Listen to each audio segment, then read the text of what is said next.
So পোখরার hotel থেকে weekend Riders family কিন্তু এটা খুব বানিয়েছে, সেটা হচ্ছে এটা। তো এইটা বানানোর জন্যই কিন্তু এত কাণ্ড, ঠিক আছে। আর একটা জিনিস দেখাই, সামনে এটা আমি আরেকটু ভালো করে দেখাই। এই দেখো স্নো ক্লাড মাউন্টেন এখানটায় করে দেখা যাচ্ছে, ঠিক এইখানটায় করে, ঠিক আছে। আর ডান দিকে জানলা দিয়েও কিন্তু দেখা যাচ্ছে এই দূরের দিকে, ঠিক আছে। পুরো স্নো ক্লাড মাউন্টেন দূরে। আর সেই ভিউর মধ্যেই বসে আমরা আজকে এখানে যে খাবার সেটা খাচ্ছি। আর তার সাথে আমার এই যে ভিউ রুমটা, মানে এই যে বসে বসে আমি ভিউ দেখছি আর যে খাচ্ছি, এটার জন্যই কিন্তু অ্যাকচুয়ালি এতটা রাস্তা আসা। এবং এটার সাথে কিন্তু পুরো রাস্তার যে ডিফল্ট দুঃখ কষ্ট যা মানে টয়েল অ্যান্ড ট্রাভেল হয়েছে সমস্ত কিছু কিন্তু চলে যায়। আচ্ছা, এই রুমটা কিন্তু ভাড়া হচ্ছে 1000 টাকা, কিসের নেপালিতে 1000 টাকা, নট ইন্ডিয়ানে, ঠিক আছে। তার সাথে নেপালে তো জানোই যে থাকার কস্টিং কম, খাওয়ার কস্টিং বেশি।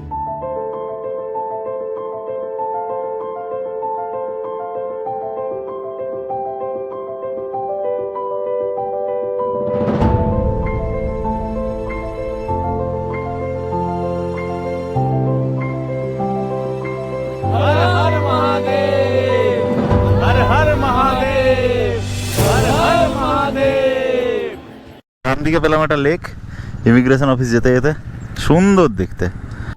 আগের ভিডিওতে তোমাদেরকে যেমনটা বলেছিলাম, আমাদের এখনের ডেস্টিনেশন সোজা পারমিট অফিস। পোখরা টাউনটা জাস্ট একবার দেখো, ফাটাফাটি। মানে তার মাঝখান দিয়ে বাইক চালানোটা তো মানে আরো বেস্ট লাগছে দেখতে। কিন্তু হঠাৎই আমরা দেখতে পেলাম পুলিশ রাস্তা ব্লক করে দাঁড়িয়ে আছে। কারণ আমরা জানতাম না। পুলিশ বলল অন্য রাস্তা দিয়ে পারমিট অফিস যেতে হবে, যেখানে পারমিট অফিস যাওয়ার রাস্তা একদম সোজা ছিল। নেপাল পুলিশ রোড ব্লক করে দাঁড়িয়ে আছে।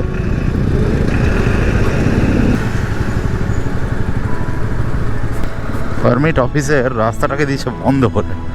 এই কারণে কি হয়েছে, পারমিট অফিসটা আমরা যেদিক দিয়ে যাওয়ার কথা, যেটা ম্যাপে দেখাচ্ছে, সেদিক দিয়ে আর ঢোকা যাচ্ছে না। তাই আমাদেরকে একটা অল্টারনেটিভ রুট নিতে হচ্ছে লোককে জিজ্ঞেস করে করে। সামনে আবারও রাস্তা বন্ধ।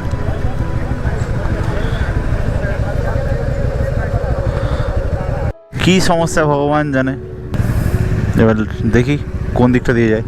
আসলে আমরাও এই জায়গাটায় তো নতুন, আমরাও বুঝতে পারছি না যে কোনটা দিয়ে রাস্তা কোন দিক দিয়ে যাচ্ছে, কি করছে, মানে কোনো আইডিয়া নেই, ঠিক আছে। তাই এখানে পুলিশ বলে দিচ্ছে যে সামনের দিক দিয়ে ডান দিকে, সামনের দিক দিয়ে বাঁ দিকে, ঠিক আছে। বোঝা যাচ্ছে না, মানে দুটো জায়গা দিয়ে ঘোরালো, একটা ওইখানে একটা এইখানে। আমরা পারমিট অফিসটাতেই যেতে পারছি না। জাস্ট ইম্যাজিন,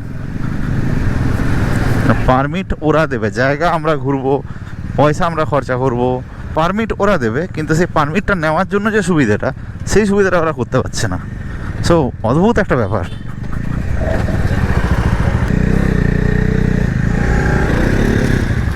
কি জায়গা, বাকিরা একটু পেছনে আছে। তো আমরা এই ঢুকলাম ইমিগ্রেশন অফিস পোখরা, ঠিক আছে, নেপাল ট্যুরিজম রোড। গান্ডরুক এবং মুক্তিনাথে অন্নপূর্ণা সার্কিটের পারমিট বানাতে গেলে তোমাদেরকে নিয়ে যেতে হবে তোমাদের আধার কার্ড। এই অফিসে অনলাইন কয়েকটা ফর্ম ফিল আপের মাধ্যমে তোমরা কিন্তু বানিয়ে ফেলতে পারো গান্ডরুক এবং অন্নপূর্ণা সার্কিটের পারমিট। এটা হচ্ছে সেই পারমিট কাউন্টার, যেখান থেকে পারমিটটা আমাদেরকে করাতে হবে। এখান থেকে ভেতরে ফটোগ্রাফি অ্যালাউ নেই, তাই বাইরেই যা বলার বলছি। বেনি থেকে ওপরের যে এরিয়াটা এবং গান্ডরুক, এই দুটো এরিয়া অন্নপূর্ণা কনজারভেশন প্রজেক্ট বা ACA এর আন্ডারে পড়ে। আর সেই কারণে সেখানে ACA চেকপোস্টে দেখানোর জন্য তোমাদেরকে বানিয়ে নিতে হবে এই পারমিটগুলো। এখানে পার পারমিটে পার হেড 1000 টাকা করে, যেটা আমাদের কাছ থেকে গান্ডরুকের জন্য 2000 টাকা এবং মুক্তিনাথের জন্য 2000 টাকা চার্জ করা হয়েছিল। টোটাল আমরা এখানে 4000 টাকা পে করেছিলাম, যেটা পরে আমরা জানতে পেরেছিলাম যে আমাদের সাথে ভুল হয়েছিল, 2000 টাকাতেই কাজ হয়ে যেত। গান্ডরুক যাওয়ার জন্য তোমাদেরকে আলাদা করে কোনো পারমিট বানানোর দরকার নেই, মুক্তিনাথের যে পারমিটটা ওইটাই। আর হ্যাঁ, নিজের সাথে এখানে 4 কপি ফটো নিয়ে যেতে ভুলো না, কারণ কোনো প্রবলেম হলে তোমাদের সেই ফটোগুলোই হেল্প করবে এই পারমিটের উপর চেটানোর জন্য। পারমিট বানিয়ে আমরা বেরোলাম বাইরে। তো পারমিটটা করিয়ে ইমিগ্রেশন অফিস থেকে আমরা বেরোলাম। পারমিট করাতে ভাই টোটাল 4000 টাকা গেল, 4000 টাকা নেপালি, ঠিক আছে। তো পারমিটেই মানে এই খরচাটাকে ধরা ছিল না, তো এটা দেখিনি ঠিক করে যে এখানে 4000 টাকা লেগে যাবে, আমি 2000 টাকা ধরেছিলাম। যাই হোক, তো ওখান থেকে বেরিয়ে আমরা আবার রাস্তায় গেলাম। এর পারমিটের জন্য কী কী লাগলো সেটা বলে দিই। 3 কপি ফটো লাগলো, ঠিক আছে। 3 কপি ফটোর সাথে আমাদের যে অরিজিনাল আধার কার্ড দেখলো। জমসম ট্রেকটা রয়েছে, জমসম মুক্তিনাথ যেটা, সেটার জন্য আলাদা করে একটা পারমিট। আবার আমাদের যে আরেকটা ট্রেক রয়েছে সেটার জন্য আলাদা করে একটা পারমিট। এর জন্য 4টে ফর্ম ফিল আপ হলো। এটা বলে রাখি যে আমাদের 2 জন ছিল টোটাল, আমি আর আমার বউ। দেখতে পাচ্ছ পুরো ভিউটা ম্যাজেস্টিক লাগছে দেখতে, তাই না? এই ভিউটা পোখরা থেকে দেখা যাচ্ছে, জাস্ট ইমাজিন। পোখরাতে কোথাও একটা দেখতে হবে ওর টাকা কোথায় এক্সচেঞ্জ করা হয়, তো সেরকম করে পোখরা থেকে একটু পয়সা এক্সচেঞ্জ করে নিতে হবে। আপাতত যাওয়া হচ্ছে একটা ট্যুরিস্ট পারমিট করাতে, যেখানে রোড ট্যাক্সটা পে করতে হয়।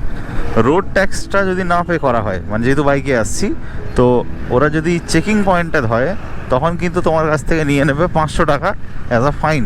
কিন্তু সেটা যদি তুমি আগে চলে গিয়ে ওদেরকে দিয়ে দাও, তাহলে তোমার হয়তো 200 টাকায় রাউন্ডে হয়ে যায়, ঠিক আছে। তাই আমরা ঠিক করলাম যে গিয়েই দিয়ে দেবো, কারণ 500 টাকা ওখানে দেওয়ার থেকে এখানে 200 টাকা দেওয়া অনেক বেটার। এখন এই যেখানটা অবস্থা বন্ধ এই জায়গা কোথাও নেই। চলো বস ধরবে না। কোথায় হবে? रोड चालान अभी नहीं लगता। रोड चालान এখন লাগে না। मतलब जॉमसम या फिर मुक्तिनाथ जाए तो भी नहीं लगेगा? हाँ, এখানে হয় না, এখানে অফিস বন্ধ হয়ে গেছে। इधर से नहीं मिलता है, पहले इधर से नहीं मिलता है, बंद हो गया। आप को पूछ के जाइए ना। ঠিক ঠিক।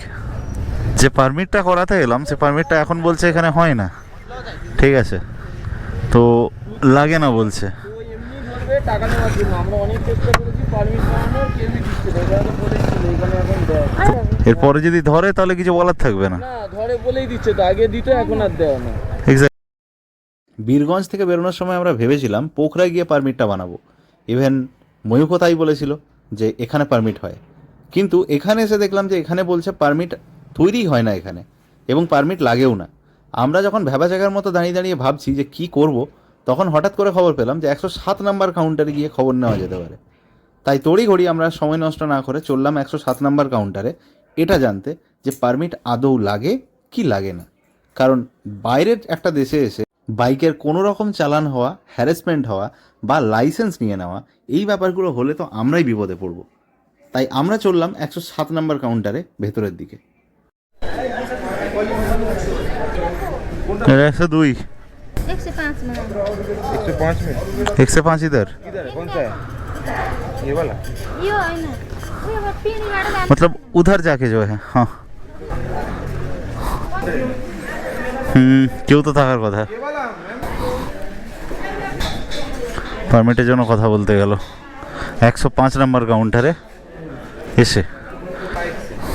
हम लोग कल जाएंगे गंजरूक और मुक्तिनाथ बाइक से। तो भाषा चेक पॉइंट पे चेक पोस्ट मतलब पुलिस पकड़ता है और बोलता है कि रोड परमिट होता है 200 रुपये का, वो यातायात वहाँ से मिल जाता है, ट्रांसपोर्टेशन ऑफिस से मिल जाता है। लेकिन वो लोग 500 रुपये नेपाली में फाइन करता है। वो हम लोग का जो यूट्यूबर दोस्त है वो लोग गए थे, उनको फाइन कर दिया। ये কোনো সদুত্তর পাওয়া যাচ্ছে না ভেতর থেকে। ওখানে খাতাতে চেক পয়েন্টে বলছি যে জিজ্ঞেস করে নিচ্ছে। হ্যাঁ ঠিক আছে ঠিক আছে, হ্যাঁ ঘাসা চেকপোস্টে জিজ্ঞেস করে নেওয়াটাই বেটার। চেক করতে পারবো। হ্যাঁ একদম, আর ফুল রেকর্ডিং চলছে, ওই জন্যই বলছি। হ্যাঁ এক্স্যাক্টলি, নেপালে স্ক্যাম হবে তখন। ওরা বলছে যে কোনো লাগে না। হ্যাঁ ঘাসা চেকপোস্টেও জিজ্ঞেস করা যাক লাগছে কি লাগছে না, তারপর বলবে লাগছে না, এবার তারপরে ওখানে গিয়ে ভিডিওটাই দেখাবো দাঁড়িয়ে। এটা তুমি হাতের কাছে 3 জায়গা থেকে ফেলা ফেরালবো। হ্যাঁ 3 জায়গা থেকে যাবে কোথায়? তো এখানে ট্রান্সপোর্ট অফিসে জিজ্ঞেস করতে ওরা মোটামুটি ঠিক করে তো কিছুই বলতে পারলো না, সমস্তই তো আরবিট্রারিলি কথাবার্তা বলে গেল। তো মোটামুটি আমাদের মনে হচ্ছে যদি ফাইন যায় তাহলে কপালে থাকবে ফাইন, আদারওয়াইজ কিছু করার নেই। আপাতত আমরা এখান থেকে বেরিয়ে যাব, ঠিক আছে।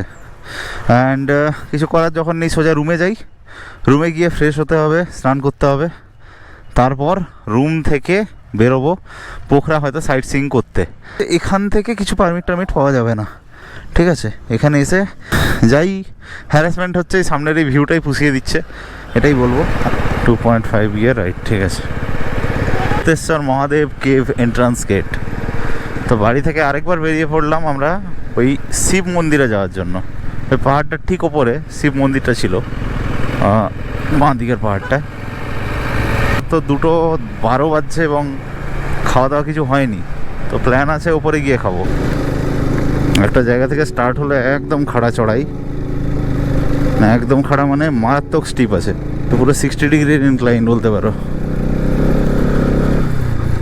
তারপরে আবার নেমে যাচ্ছে, দিয়ে আবার একটা পুল, কিন্তু তা এটা আগের থেকে কম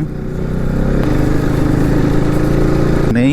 চলো চলো আস্তে আস্তে যাবো, নো হারি নো প্রবলেম।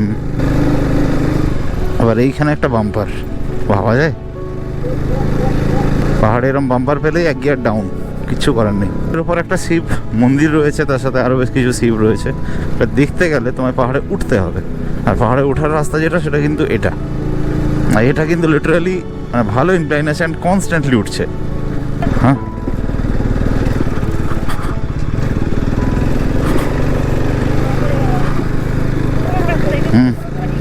ইনক্লাইন, মারাত্মক ইনক্লাইন, উঠে যাবে, চিন্তার কিছু নেই। চলো আস্তে আস্তে করে উঠে যাক। ভাবা যায় জাস্ট এই লেভেলে। ওই যে উপরে দেখা যাচ্ছে পিস প্যাগোডা।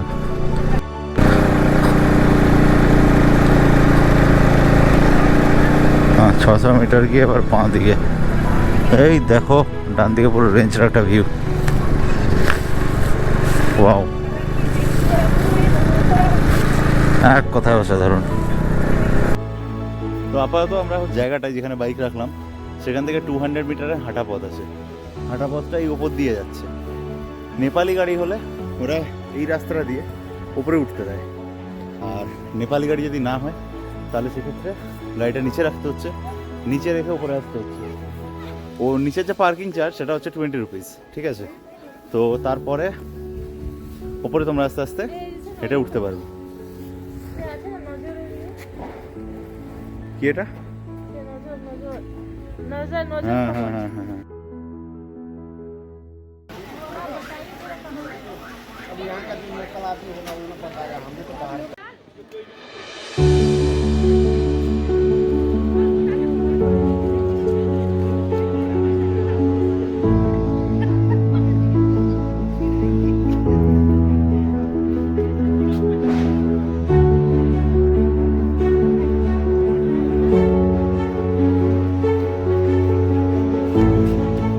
আমি শিবের মাথায় ঢালবো বলে এই জলটা নিয়েছি, আর পার্বতী মাকে এইটা দেবো। এখানে তাহলে আমরা পুজো দিচ্ছি, তাই তো? আচ্ছা, জয় শিব শম্ভু।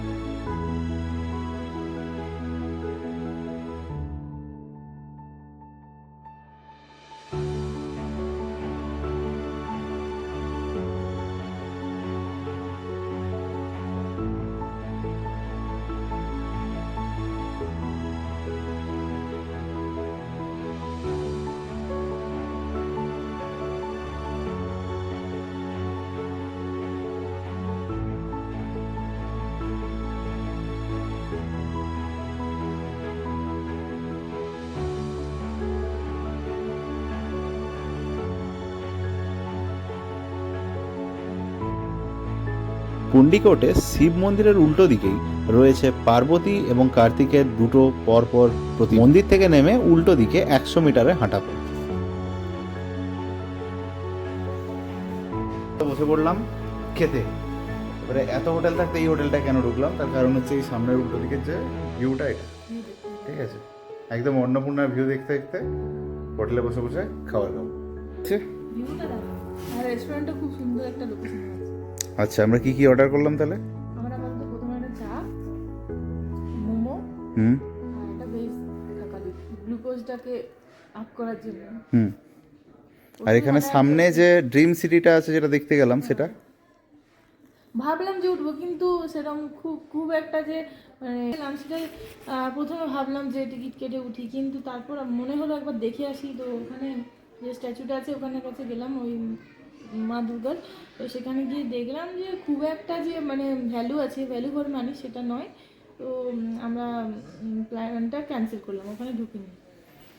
আর ওখানে যদি কেউ ঢোকে তাহলে তার যে টিকিটটা লাগছে সেটা হচ্ছে 250 ওই হাফের জন্য, আর ফুল যেটা সেটা হচ্ছে 350। এদের কিছু একটা অ্যানিভার্সারি অফার চলছে, সেই জন্য এই অফারটা ওরা দিচ্ছিল। তার মধ্যে ওরা ওই গ্লাস ব্রিজ প্লাস বিভিন্ন ছবি টবি তোলা এই সমস্ত জিনিসগুলো রয়েছে। তো মোটামুটি আমার মনে হলো যে ওর থেকে বেটার আরও কিছু হয়তো অন্য জায়গায় দেখতে পাবো, কারণ আরও তো প্ল্যান রয়েছে। তো তাই জন্য আমরা গেলাম না। এবারে এখানে আমরা বসে খাওয়া দাওয়াটা করবো, করে তারপর এখান থেকে বেরোবো। আর অনিতা আছে আপাতত ওপর থেকে ফোন করছে, ওই শিবের পায়ের তলায় থেকে ফোন করছে যে কোথায় আছিস। বললাম এখানে, আসুক। আচ্ছা, দোকানটার নাম হচ্ছে food land and Thakali kitchen. দুটো না বলে একটা বলাই ভালো, কারণ চায়ের যা সাইজ কাপের মোটামুটি। আমার গলা ব্যথা করছে। কেন? ঠান্ডা হাওয়াটার জন্য গলাটা শুকিয়ে গেছে। একদম একদম একদম ঠিক আছে ঠিক আছে ঠিক আছে। তো এসে গেছে থালি, আর তার সাথে এই যে মোমো। এটার দাম পড়েছে 300। এটার দাম পড়েছে হচ্ছে 150 টাকা, ঠিক আছে। আর চাটা যেটা 50। তো সবটাই যেটা বললাম সেটা পুরোটাই নেপালি কারেন্সিতে।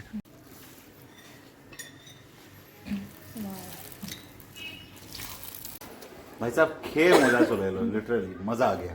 সুন্দর, ব্যাপক ব্যাপক খাবার, ঠিক আছে। চলো এখানে পেমেন্ট করে তাড়াতাড়ি বেরোবো এখান থেকে, যাবো নেক্সট ডেস্টিনেশনে। চলো, না খেলে এই পাহাড়ে প্রচণ্ড ডাউন লাগে, সত্যি কথা বলছি। খাওয়া হয়, স্টে হাইড্রেটেড, খাবার খাওয়া ঠিকঠাক। ও ঠিক আছে ঠিক আছে, আমি তুলছি। চলো দেখা যাচ্ছে একটু পরে। নিচে এখানে আমাদের বাইকটা রাখা ছিল পার্কিংয়ে। তো পার্কিংয়ে বাইক রাখার জন্য 20 রুপিস লাগে, ঠিক আছে। এরপরে যে নেক্সট জায়গাটা যাবো সেটা হচ্ছে পিস প্যাগোডা। তো পিস প্যাগোডা আমাদের বাকিরা দেখে চলে এসছে, এখন তো আমরাই দেখিনি। পিস প্যাগোডাটা এবার দেখতে যাব। আজকে আমাদের নেপালি প্রেসিডেন্ট যার নাম হচ্ছে বিদ্যাদেবী ভারতী, তিনি এখানে ভিজিট করেছিলেন এই মন্দির, এবং এখন তিনি রিটার্ন করছেন এখান থেকে। তো এই যে গাড়ির মধ্যে, হ্যাঁ ওনা অন করা আছে। এবার আমরা ফেরার সময় পিস প্যাগোডাকে বাইপাস করে সোজা যাচ্ছি ফেওয়া লেকের দিকে। আর ওপর থেকে নামার সময় পোখরা টাউনটা নিচে দেখতে কিন্তু খুবই অসাধারণ লাগছে। দেরি না করে চটপট ফেওয়া লেকের দিকে যাওয়া যাক। তো এখন আমরা আছি ফেওয়া লেক। পোখরাতে ফেওয়া লেকে বোটিং এবং আদার রিক্রিয়েশনাল অ্যাক্টিভিটি করানো হয়। এখানে লেকের মাঝে একটা মন্দির রয়েছে, এবং সেই মন্দিরে তোমরা যেতে পারো বোটে করে।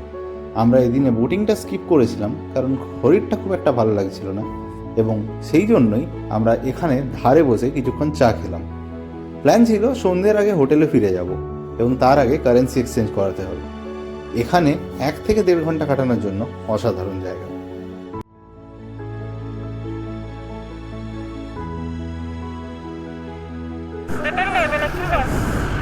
হোটেল। সো ফেওয়া লেক থেকে আমরা এখন বেরোচ্ছি। ফেওয়া লেকের উল্টো দিকে এই লক্ষ্মণ রেস্টুরেন্ট অ্যান্ড বার আছে, এখানে চা খেলাম। চায়ের দাম নিল 95 টাকা নেপালি, ঠিক আছে, ইন্ডিয়ান 60 টাকার কাছাকাছি। তো বলছে হার্বাল টি, বাট আমার বাড়িতে ওর থেকে ভালো চা তৈরি হয় সত্যি বলতে। এনিওয়ে, এবার তো মোয়ের শরীরটা ঠিক লাগছে না, আমরা যাব হোটেল, আর হোটেলে গিয়ে করবো রেস্ট, ঠিক আছে, কারণ কালকে আবার রাস্তায় অনেকটা যেতে হবে। তাই কোনোভাবে রিস্ক নিতে চাইছি না। 8 ঘন্টা মতো ঘুম হলে অটোমেটিক্যালি শরীর ভালো লাগবে। ময়ূর এখনও স্টিল বোটিং করে যাচ্ছে। এরপর প্রথমে আমরা কারেন্সি এক্সচেঞ্জ করলাম, আর তারপরে লোকাল একটা মেমেন্টোর দোকানে গিয়ে ঢুকে পড়লাম, কারণ কোথাও ঘুরতে গেলে সেখান থেকে একটা মেমেন্টো নিয়ে আসাটা খুব ইম্পর্টেন্ট। বাড়িতে সাজিয়ে রাখা হয় যাতে যখনই সেই মেমেন্টো চোখে পড়বে সেই জায়গাটার কথা কিন্তু আমাদের মনে পড়বে। তাই পোখরাতে আমরা মেমেন্টো নিতে ছাড়লাম না, একটা দোকানে ঢুকলাম, আর সেখানে এই ফ্রিজ ম্যাগনেটগুলো দেখতে পেলাম। 350 নেপালি রুপিসের এই ফ্রিজ ম্যাগনেটগুলোর মধ্যে একটা চয়েস করে তুলে নিলাম। আজও সেটা আমাদের বাড়িতে রয়েছে।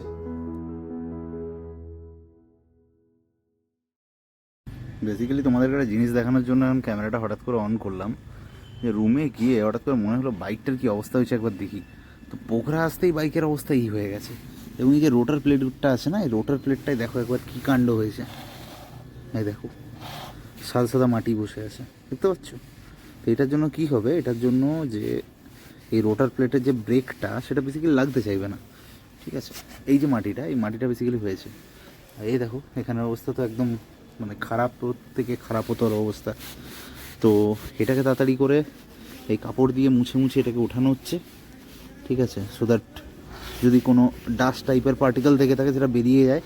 আর জল দিলে এটা আরও বসে যাবে, এই হচ্ছে এক সমস্যা, তাই জলও দিতে পারছি না, ঠিক আছে? চলো, আর বাকি কিছু নেই, বাকি পেছনের দিকটাও একই অবস্থা আছে, সেটাকেও ক্লিন করে নেব। এবং বসার জায়গাটা সুন্দর হয়েছে। তো যাই হোক, বসে বসে এখন ক্লিন করবো, ক্লিন করে তারপর বাকি বলছি।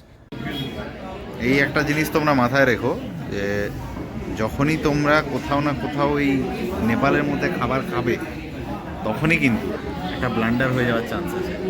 যে খাবারটা আমি এক্ষুনি দেখালাম, যার মধ্যে 2টো রুটি আর কয়েক পিস পনির রয়েছে, গেস করো খাবারটার দাম কত? কত? পনিরটা নিয়েছে 495 টাকা, নেপালি টাকায় 495 টাকা। আর যে 2টো রুটি দেখালাম, এই 2টো রুটির দাম 60 টাকা করে, ঠিক আছে? তো 400 আর 120, ঠিক আছে? আর 2টো মিলে টোটাল এবার তোমরা হিসাব করে নাও যে কত পড়লো এই খাবারটা। এই খাবার খেয়ে তো পেট ভরবে না, ঠিক আছে? এই হচ্ছে সমস্যা। তো এখানে মার্কেটের মধ্যে একটা আছে সান মুন লেক ক্র্যাফটস, এখানে মানি এক্সচেঞ্জও হয়। সো এখানে তোমরা আসতে পারো। এখানে মোটামুটি যতগুলো দোকান আছে তার মধ্যে সবথেকে বেস্ট রেট আমি এখানে পেলাম। আমাকে দিল 1.59, যেখানে এই সামনে আরেকটা দোকান আছে এ বলছিল 1.55। খুব রিকোয়েস্ট করাতে 1.57 করছিল, তো এটা 1.59 দিচ্ছে, ঠিক আছে? অনেকটাই বেটার। দোকানের নাম তোমাকে আমি দিয়ে দিলাম, ওটা গুগলে টাইপ করলে মোটামুটি দোকানের লোকেশন তোমাদের চলে আসবে আরামসে। তো এখানে এসে তোমরা এক্সচেঞ্জটা করাতে পারো। ব্যাস, আর কি, খাওয়া দাওয়া শেষ করে হোটেলে গিয়ে ঘুমিয়ে পড়লাম। এবং পরের দিনের সারাংকোটের সূর্যোদয়, সেটা তো অপূর্ব ছিল, সেটা তোমাদের দেখাবো পরের ভিডিওতে। তো অপেক্ষা করো। ভিডিওটা ভালো লাগলে লাইক করে চ্যানেলটা সাবস্ক্রাইব করে দিও, এবং দেখা হচ্ছে নেক্সট ব্লগে। Tata, ride safe.